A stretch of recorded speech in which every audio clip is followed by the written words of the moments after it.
Hiby's original R6 high-end portable digital audio player broke new ground when it came out with an excellent price to performance ratio. Now that Hiby has a new R6 available, have they done so again? Well, let's find out.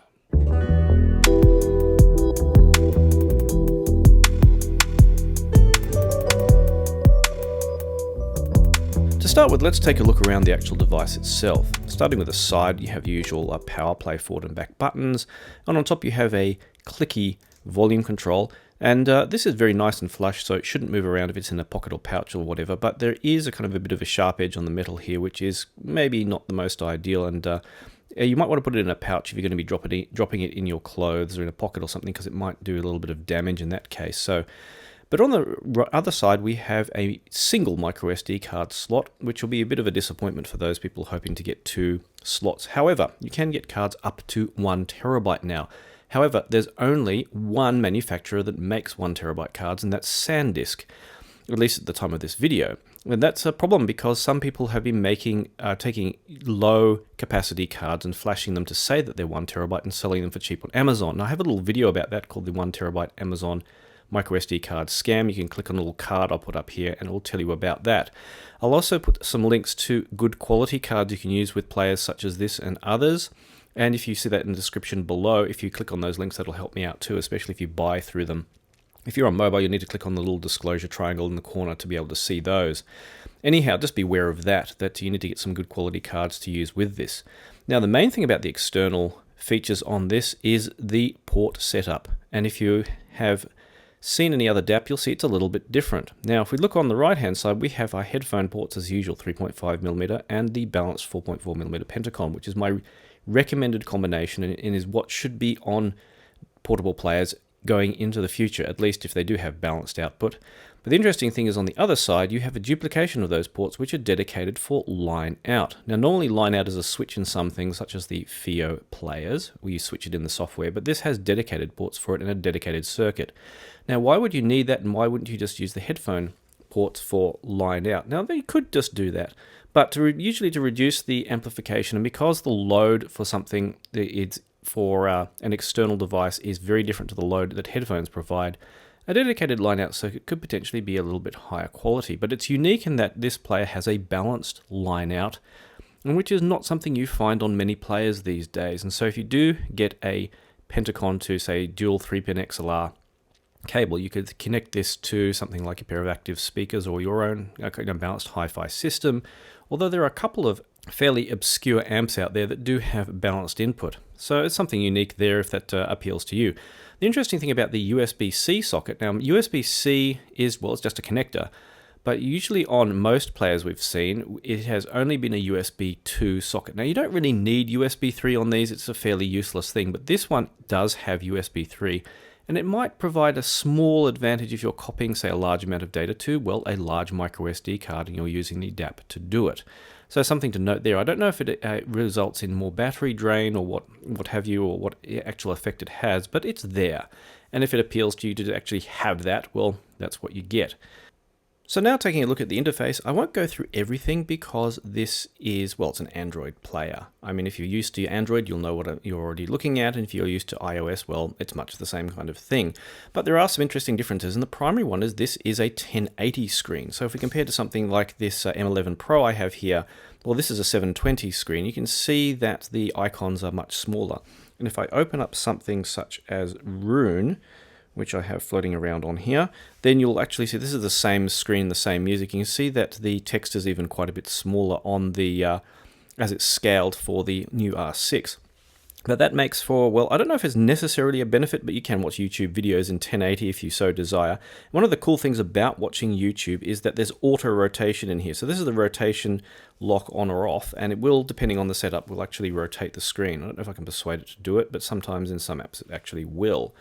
Anyway, so it's unlike some of the FiiO DAPs where you had to kind of install a thing to make the screen rotation work. Well, this one now, it just does by default, which is really handy if you do end up watching YouTube videos. But onto the other aspects of that. This actually has Android 9, which is a bit of a step up from some of the other players which have had older versions of Android. Two versions of this exist, one with the Google Play Store and one without. And I probably recommend, I think it's designed for people who are in China or not in China, depending on whether you're actually going to access the Google Play Store or other stores. You can sideload stuff, like you can install APK Pure and still run it as you would. Although actually I installed APK Pure and it actually now Google warns me that I have that installed and I should delete it. Oops. Well, anyway, as Google would. Anyway, the main player that it comes with by default is Hiby Music. Now, you can actually download and install this onto your phone, so you can actually check out most of the functionality. And there's the screen rotation, which has worked very nicely on there. If I turn it this way, it's going to flip for me. And that has, well, if it's much the same as the FiiO player, if you've owned a FiiO DApp. Again, I won't go through too many of the details of this because you can actually download it and install it. But a couple of the useful features in there I will talk about. Now, it has, of course, your usual variety of options for setting and selecting things. And the other thing is it has options for kind of networking stuff as well. You can actually, considering that it's useful as a source for another, for plugging into an amp, it has a feature which is also on the FiiO Music software, which is made by Hiby as well, I believe, which is you can actually set this up as a server and have another device, such as another player or your phone or something, as a client, and then you can remote control one from the other. So that's a very handy feature to have in this kind of thing. If you do end up using it, say, as a source and you want to leave it with your stereo system, and you don't want to have to walk over and control it every single time. Some people who, it appeals to use a player as both a portable device and an in-home device, well, that will be handy. Now, of course, they have your usual huge variety of options for looking through music and stuff like that. And this is one that these players are now fast enough that, the speed of the micro SD card will decide how quickly album art loads. So this is, I think I'm using a SanDisk Extreme. I forgot. But anyway, now you can even notice the difference between an Ultra and an Extreme micro SD card, which is pretty cool. But speaking of speed, just for fun, what I did is I actually benchmarked both of these. So I used Geekbench for doing this, and you can actually see that the processor in this, of course, is newer, and it is a faster DAP than this M11 Pro, which is kind of in the same kind of price bracket. It's not something you're really going to notice a difference with. I mean, I don't recommend using a portable player to try and multitask and act like a phone. They're just slower than phones, and this is only equivalent to something like a fairly old phone, actually. I think it was somewhere down in one of the settings in here. Actually shows it in how it compares to other phones, and it's kind of, well, yeah, like an old phone basically.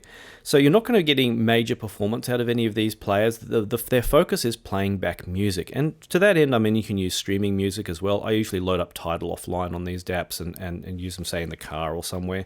That's kind of where they do really well. But if you're looking for a powerhouse device to game on, no, that's just not what it's for. But back into the Hiby Music program. Well, so a couple of the settings that I want to go through, I won't go through all of them. You have your usual kind of setups in here, but one of the interesting ones is, well, you have an EQ, of course. Unfortunately, it's only for the Hiby Music program, so you can just switch it on and then adjust things around. And I always recommend people play around with EQ just to get an idea what frequencies affect how they affect different parts of the music, as it can be very educational. Now, for people who have no idea about EQ, they have a thing called MSEB. And that's unique to the Hiby player, where it's a kind of a EQ for dummies. I mean, you select various parameters in here, some of which are quite funny. It's like they have a thing for female vocals to detox them, detoxing or intoxicating. And you kind of play around with the sliders, and it adjusts how, whether it makes the music sound darker or brighter or faster or whatever. It's a kind of EQ for dummies. But the cool thing about this is, if you go into the settings, that it actually has, in the audio settings, you can actually adjust that globally. So you can actually adjust those globally. I wish they put in a global EQ, though. That would have been more useful. But you do have some settings which are, you have, as well as your kind of digital filter settings, which is something you can play around with and is too complex to really talk about here. Your gain settings and, how the volume adjusts. And some plugins, which I've never even touched.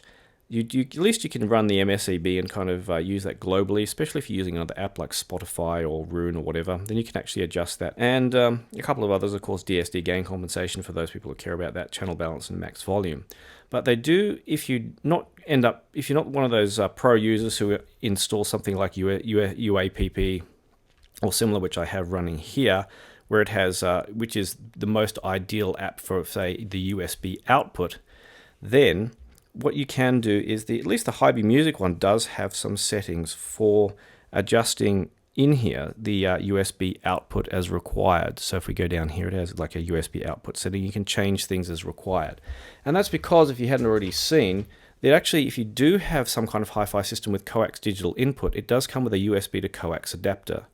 And this means you can plug it into a DAC of choice and use it as not a digital transport, where it actually outputs digital, has a digital output that goes into your other device. So that does give you a suitable number of options if you do intend to use this as a transport, either via coax digital or USB output to another device. So you can actually tweak it to make sure it does give you a perfect and good performing USB digital audio output.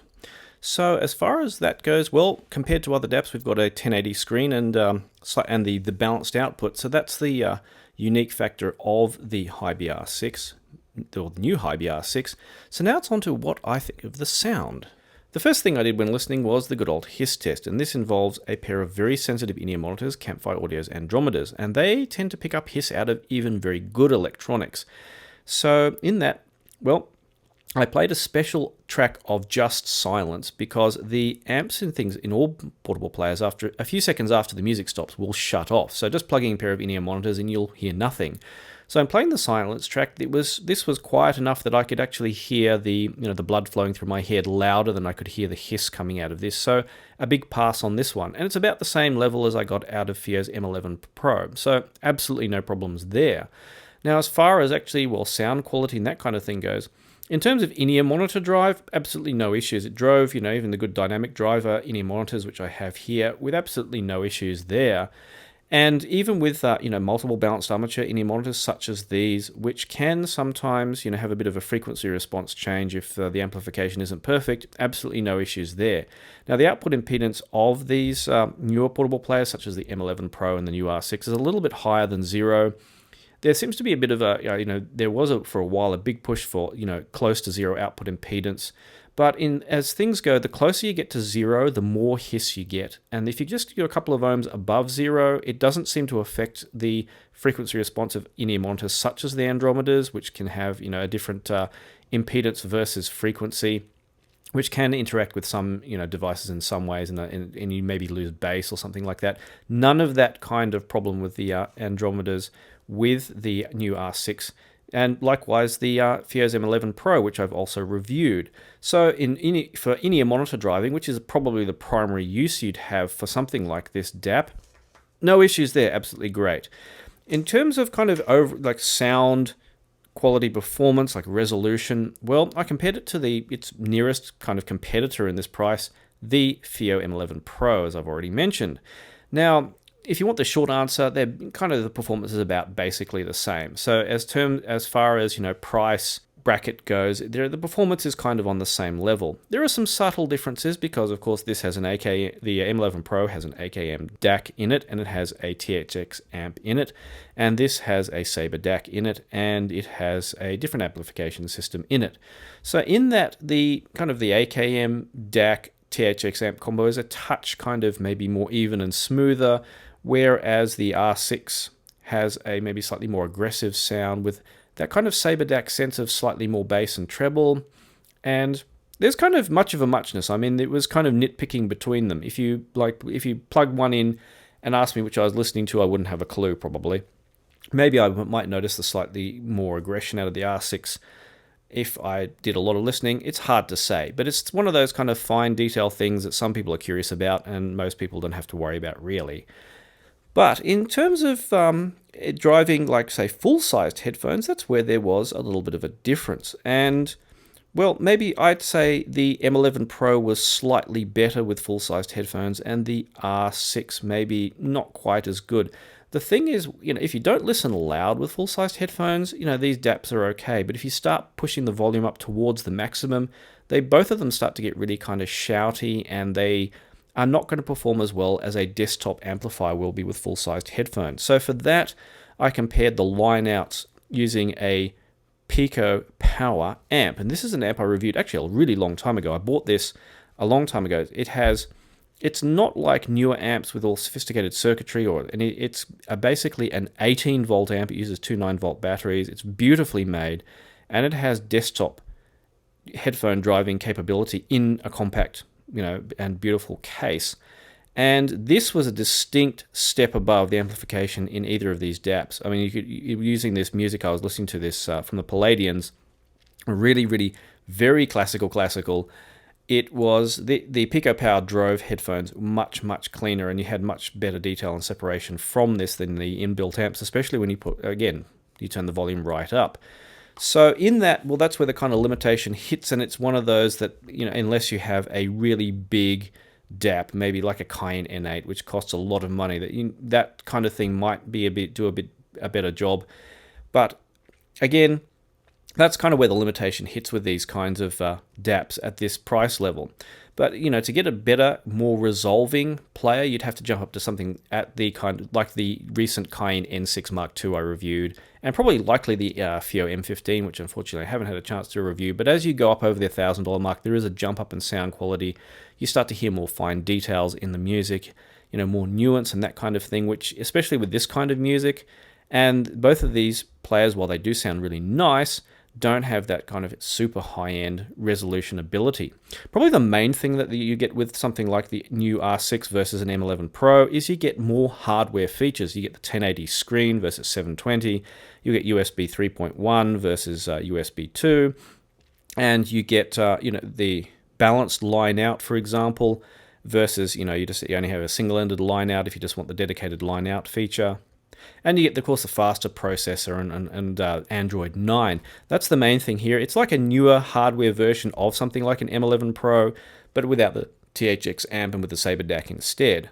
So that's my impression of the Hiby new R6. Before you go, don't forget that if you are buying a micro SD card for a DAP, do check out the links in the description. If you're on mobile, you have to tap the little kind of thing in the bottom right-hand corner to be able to see the description.